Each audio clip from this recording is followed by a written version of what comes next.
Hi there and welcome to our GTV preview show for the Vaal race meeting Tuesday the 4th of June. As always, we record on a Monday morning for our Tuesday race meetings, and as always when it comes to the Highveld, we're joined on the line by Alistair Cohen.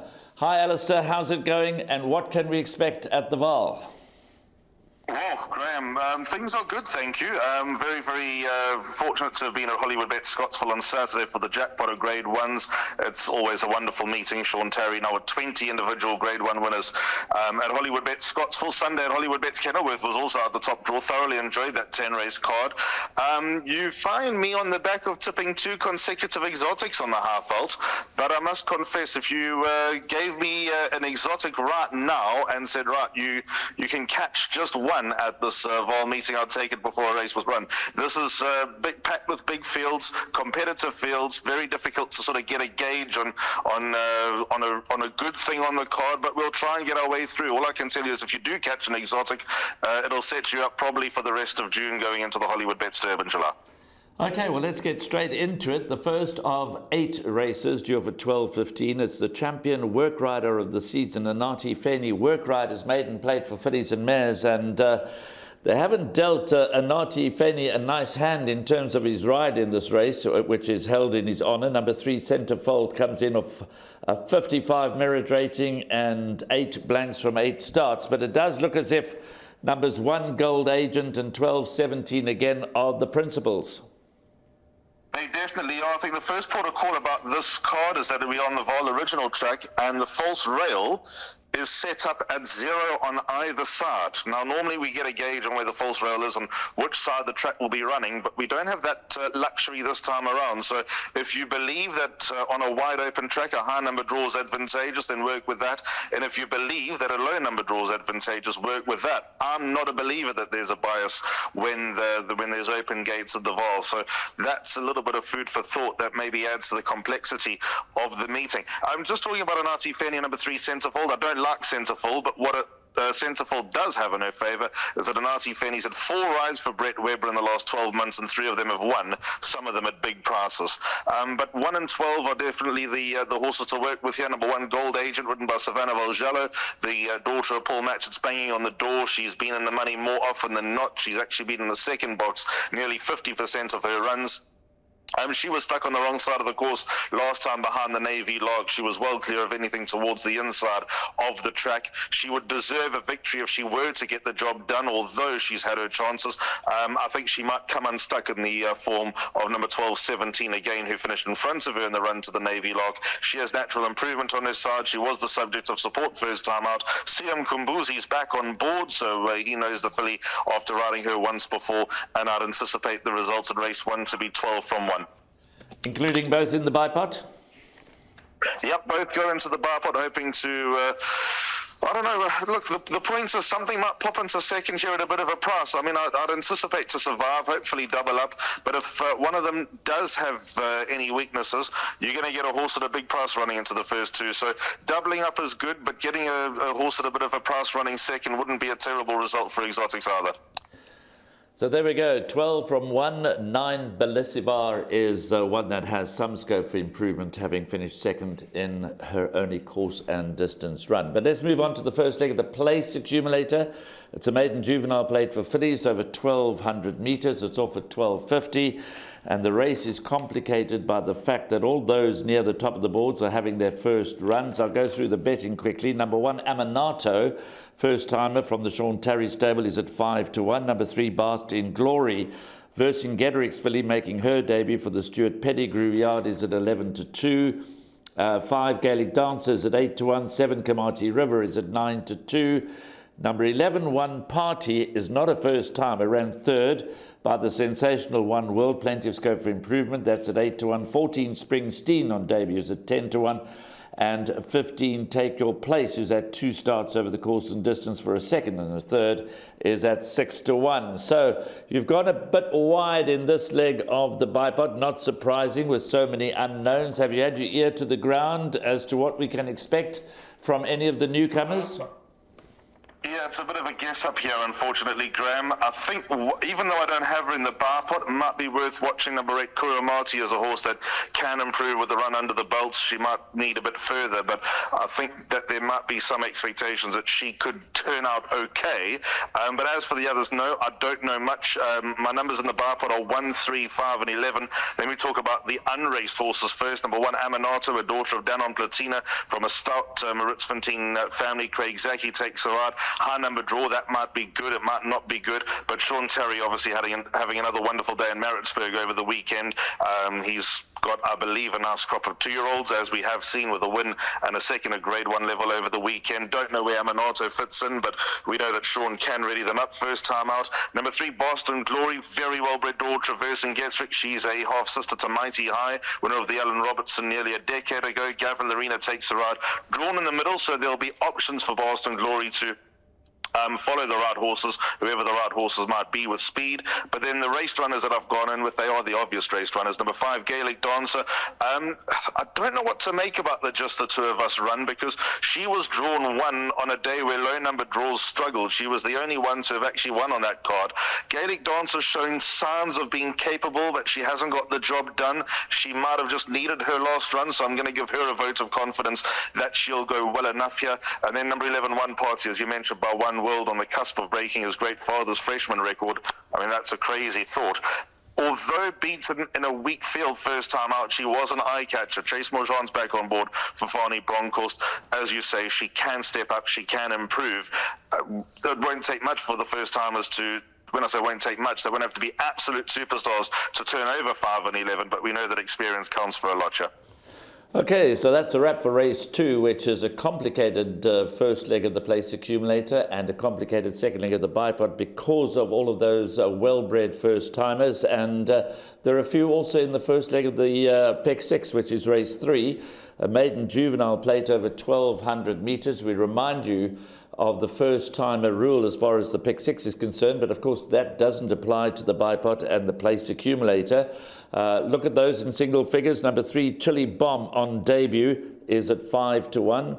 Number 6, Flight Engineer is at 10-1. Both Chili Bomb and Flight Engineer by Lancaster Bomber. And it's interesting that Pierre Stradham takes the ride on Flight Engineer for the Tony Peters stable. Number 10, Milan's World, first-timer by One World. That's at 8-1. The favourite is number 12, Sea Wolf, also on debut at 33-10. From the Tony Peters stable, one would imagine Calvin Habib at the pick of the rides. That's the son of Vercingetorix.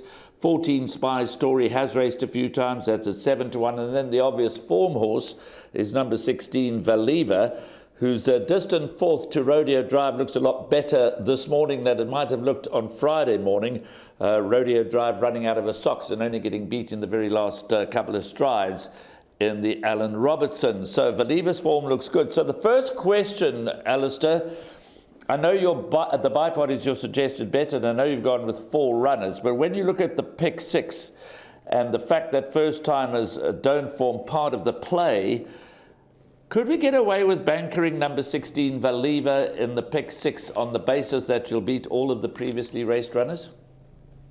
That is the million-dollar question. I believe that we can, because Spy Story would be the natural alternative, having beaten Howsett Butt and Antonio Gaudi in the run to French Bolt. But was it a flash in the pan? I think French Bolt and the runner-up that Mike DeCock trained Buffalo Bill Cody's at Wolf Mountain, I think they're both above average, and something had to run third, and Spy Story got quite closer than probably many would have expected. But to answer your question, yeah, I think we can get away with bankering number 16, Valiva. The irony is she could run 5th and still qualify for the Pick 6. So I'd say use that to your favour on a Pick 6 that probably looks quite trappy. So yeah, I think number 16, Valiva, will be the first race runner home, because she's the only race runner I've got in the bipod on the evidence of her run to Rodeo Drive, having run 6 lengths behind Rodeo Drive, as you mentioned. At the time, that might have been a bit of a bitter pill for Fani Bronkhorst, Mike Jolly and Malandi Talyot to swallow, but when you consider Rodeo Drive and so close to winning a Grade 1 over the weekend, that probably shines a positive light on number 16, Valiva. Although she's becoming exposed as a 6-start maiden, she's had her chances. She's easily got the best form on offer. Having a look at the first-timers that I've got in, and there are plenty of others that make some sort of appeal from the yards that they come from and the genetics that are involved, but the first-timers I've got as backup in the bar pot to 16 Believer are 3 Chili Bomb, 10 Milan's World, and 12 Seawolf. Interesting about Seawolf, a full brother to Vernici, who was also owned by Keystorm Investments.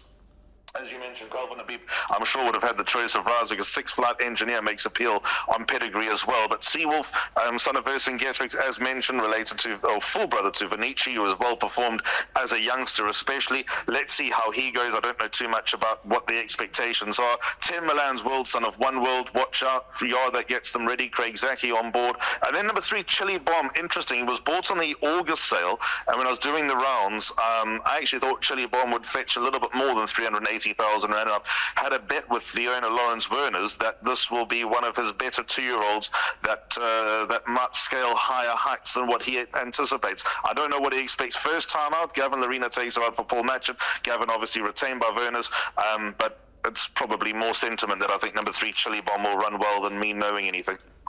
So there we go, numbers 3, 10, 12 and 16 for the bipot. But perhaps you want to take your chances in the opening leg of what looks to be a tricky pick 6 by bankering number 16, Valiva, and on the basis that she'll be the first previously raced filly home. Right, race 4, which is the first leg of Jackpot 1. It's a maiden plate over 1,000 metres. Number 2, Pacific, has a tongue tie fitted. They're betting as follows. Number 5, Waterloosia. Number 14, Green Lightning. Top of the boards at 22-10. Number 11, Johnny Appleseed. That was back from 2-1 into 5-4 to make a winning debut, but finished a distant 5th behind Wild at War. The anti-post support for it last time suggests there could be improvement. Is 7-2 on this occasion. 13, Tiger Storm, a first time at 7-1, and number 6 Together Again at 8-1. The rest are 12s and better. Now, I've had a sneak preview of your bipod. You've gone with the 2 at the top of the boards, number 5, Waterloosie, and number 14, Green Lightning. And I spent a long time trying to split them here, Graham, and I'm uncomfortable bankering one or the other. Waterloosie's had her chances. She's overdue. She's been expected to get the job done. She's had a couple of problems along the way. I think that she might be best at her home course of the Vaal because Lucky Larkus thought on debut that she'd go very well. She ran no sort of race, but she got absolute stage fright. Pretty similar second time out when going over 1,200 metres. I think that when she wins, she probably will win over 1,000, probably will be at the Vaal, although runs a daring Acton and Chancing Lady don't scream good thing, but she's overdue. She ought to get the job done one of these days. Craig Zaki could have a good day.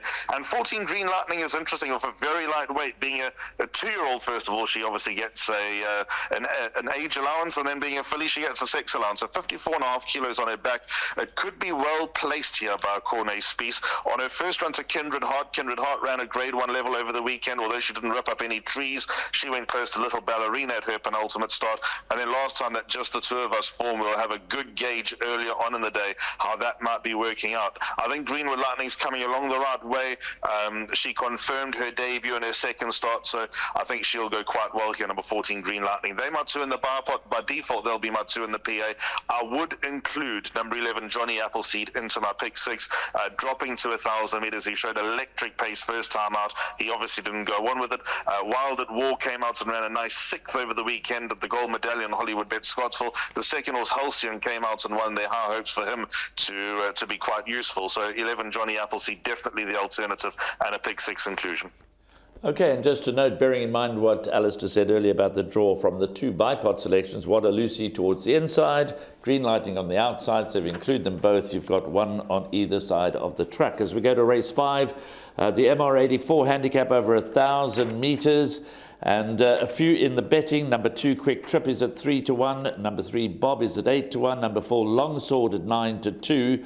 5, Stormy Seas 6-1. Number 6, Nkanda Gold 10-1. And the favourite is number 7, Kenshin Shah, who was beaten a length and a quarter by Quick Trip. It's 1.5 kilos better off, and he gets the nod from Alistair Cohen to go into the bipod along with number 5, Stormy Seas. Take us through the race, Alistair. Well, I want to talk about Stormy Seas first because he's become one of my favorites. I've caught him right twice. Once on the 16th of March at around 12 to 1 and pretty much the same price nearly 3 weeks ago. Both times under Raymond Danielson. That is key for the son of Time Thief. Raymond switched off jockey, switches off the horses. Sometimes they don't turn on in time, but he gets Stormy Seas to respond in time. He's got a wonderful turn of foot, lovely burst of acceleration. He does need luck in running, so if the gaps don't open up, you might be a hard luck story coming third or fourth or something along those lines. But I think he's in rude health at the moment. I think he won easier than the margin suggested last time. And weirdly, I think if you ask Lucky Hoodalakis, who also trains Munchkin, who's better between Kinshasa and Munchkin, I don't think Lucky would have to. I think he'd have to think quite hard and might not be able to split them. So I think Stormy Seas is, again, good value for money.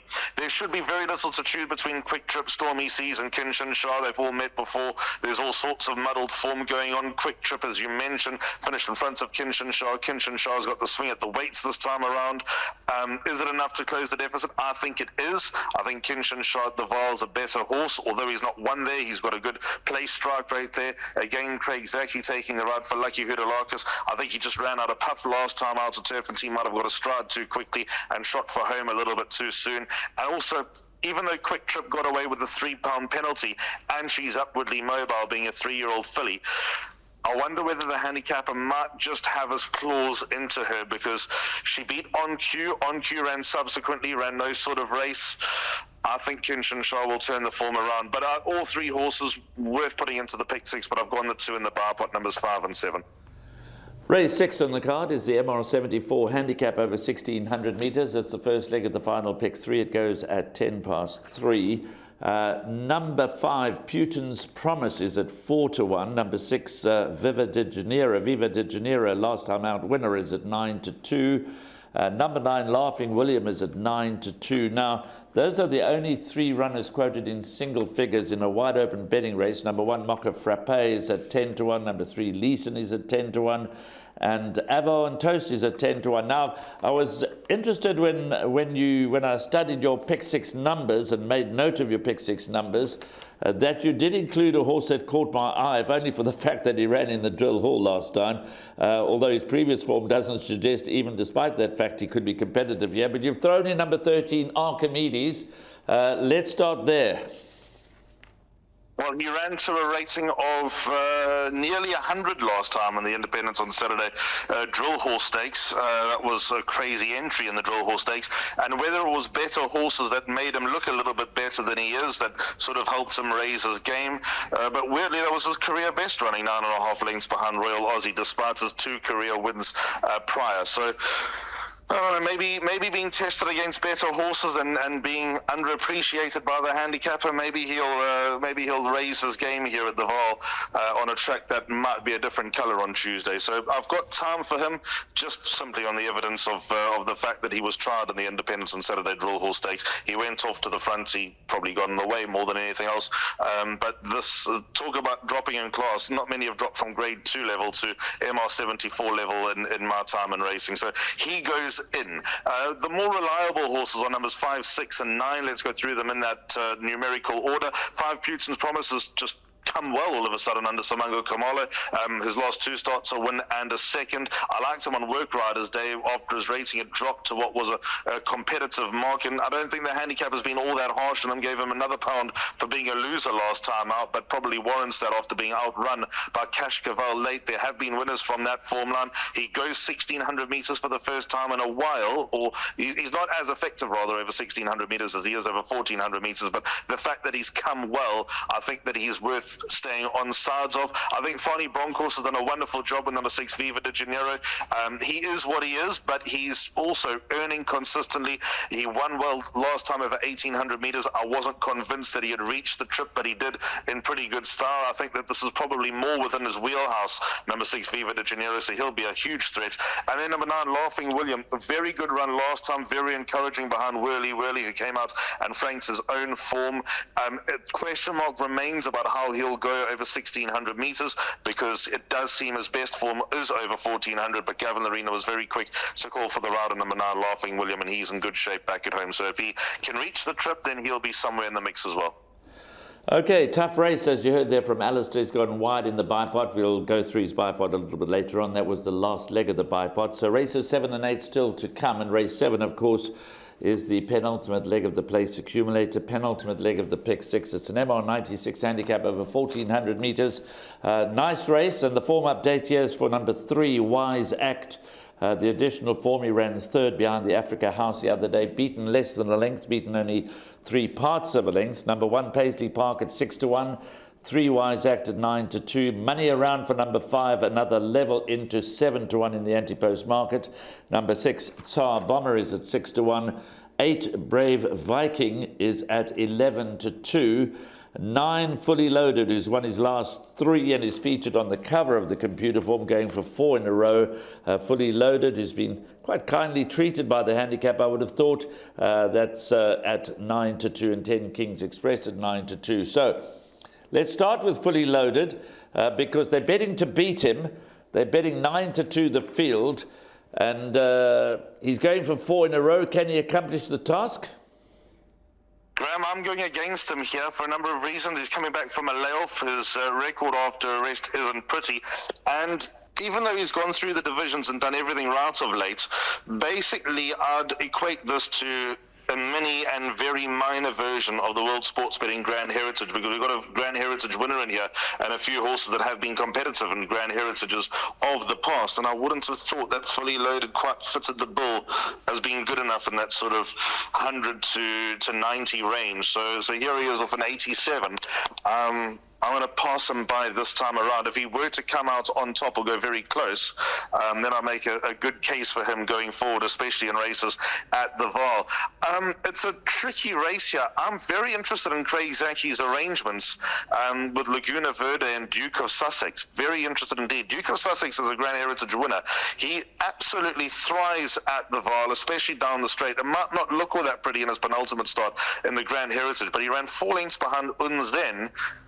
I think he's alive. I think he's grossly overpriced. He does run well fresh, which is another interesting angle, and his record down the Vaal straight is as good as any other. He's just a homeboy. He can't run at Turfentine, as you can tell by his record, and I think that he'll go very, very well, number 4, Duke of Sussex. I respect Craig Zaki's decision, having taken the route of number 2, Laguna Verde, who is held by Paisley Park on the run to Richard I. So I think Paisley Park will beat number 2, Laguna Verde, but I think number 4, Duke of Sussex, as mentioned, totally overpriced, and I'm going to revolve my bets around him. I'm going to make sure that he's in all my swingers, trifectas, and quartets. Talking about the money horse, number 5, another level, Signs of Life last time. He's in good shape. He's come down another 2 pounds in the handicap. Unfortunately, with another level, he is horribly inconsistent. He's good enough to beat this field. He's also good enough to be beaten, bad enough at times to be beaten by a distance. On the Grand Heritage run, he's behind, who's he behind here? Laguna Verde, is it?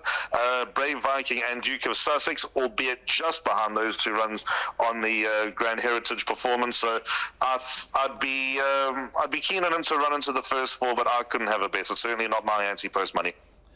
Okay, so there we go. The value in race 7. You heard it straight from Alistair. Number 4, Duke of Sussex, at his best at this course and down the straight. So big price. Let's hope he can deliver for us in the 7th race. But it is very competitive, as the betting suggests. And so to the lucky last, the 8th of 8. 16:28 is the off time. It's an MR74 handicap over 1,200 metres. Munchkin, so lucky he's got both Kinshasa and Munchkin running on this card, is at 33-10. Number 9, Walled Garden, is at 9-2. And 15, Dancing Dora, and 16, Samoa, they're both at 8-1. So again, good value to be found. Whatever you like, have a go, because 33-10 the field, and the rest all at attractive prices. But will Munchkin, from the 12 gate, with top weight of 61.5, hold his form and perhaps visit the winner's enclosure? Graham, I like a horse here, and I like it a lot. Although I respect Munchkin, I'm only going to make up my mind if I'm going to have a bet on this horse if high number draws are featuring on the day. So if you do see a flood of money sort of come in just after race 7 for number 9, Walled Garden, that will be me. I like Walled Garden, and I like him a lot. Muzieni takes it out for Joey Somer. He has been horribly unlucky at his last 2 starts. He had no direction last time out. He had no one to pull him through, and he ran very nicely in my book behind Whirly Whirly. His penultimate start behind Great Shot was also an encouraging run where he was low flying late and ended up finishing a length and a half behind Great Shot, where it looked like he was actually going to fall out the back door. Muzi now takes over, comes in on a rating of 79, which I'd like to believe he is probably better than. As you can see, his career's been a bit stop-start. He started as a 3-year-old, as an early 3-year-old. He stayed on strongly on debut behind Champimpi. He had to win a second start after that, and then he was rested for a few months. It's taken him a while to get the hang of things. He's come down from a 75 to a 69. There's obviously no reason to drop him any further while he's going close. And as mentioned, if horses drawn towards the outside have been featuring on the day, I don't care if I miss the price. I think he'll win, because even if he'll shorten, I don't mind. I don't mind at all. Looking elsewhere, there are horses that are exposed that are in their place. Munchkin comes in good form. Like I said, I respect his chances. Lulu's Boy can do just about anything, especially with Stratum on board. After Hours comes well at this time of the year. Raining Rubies doesn't seem to be all that far away. Dancing Doris also knocking at the door. Samoa's always great value to follow at the Vaal, but I've made up my mind. It's going to be Walled Garden. If they're not featuring up the outside, then I'll be looking elsewhere at some of those other horses mentioned, but I think that he'll just about win the last. Walled Garden, currently 9-2, trained by Joey Soman. Was fantastic to bump into Joey at Hollywoodbets Scottsville on Saturday, and to see him looking so much better. He's been through a rough time health-wise, but he's on the mend, and it was great to see Joey at the course at Scottsville on Saturday. But let's go now to Alistair's suggested bet for this race meeting. He's given us Duke of Sussex in race 7. He's given us Walled Garden in race 8. And he's given us a bipod to cover off on the first 6 races. No bankers, some legs loaded, others shorter. Take us through it, Alistair. Actually quite like that idea of a last roll of the dice double between Duke of Sussex and Walled Garden. It might be a place double come race 7, but I quite like that idea. The bar pot starts at 12:15 in race 1 on the 8-race card at the Vaal. Biggish fields, 1 and 12 in the first leg. Gold Agents and 17 again. By 1 Aminato, 3 Boston Glory, 5 Gaelic Dancer, and 11 One Party. 4 horses again in leg 3. Number 3 Chili Bomb goes in. 10 Milan's World, 12 Seawolf, and also 16 Valiva, who ironically is a pick 6 banker. By 5 and 14 Waterlucy and Green Lightning. By numbers 5 and 7 Stormy Seas and Kinshin Shah. And then to finish off the day, as far as the bar pot is concerned, gone 5 Putin's Promise, 6 Viva de Janeiro, number 9 on the card Laughing William, and also number 13 Archimedes. Well, that's a wrap for the preview of this race meeting at the Vaal on Tuesday, the 4th of June. We remind you that we record more than 24 hours ahead of the race meeting on the Monday morning, so check your card for updated scratchings and equipment changes and for any betting moves. But in the meantime, Alistair, thank you very much. Have a good day.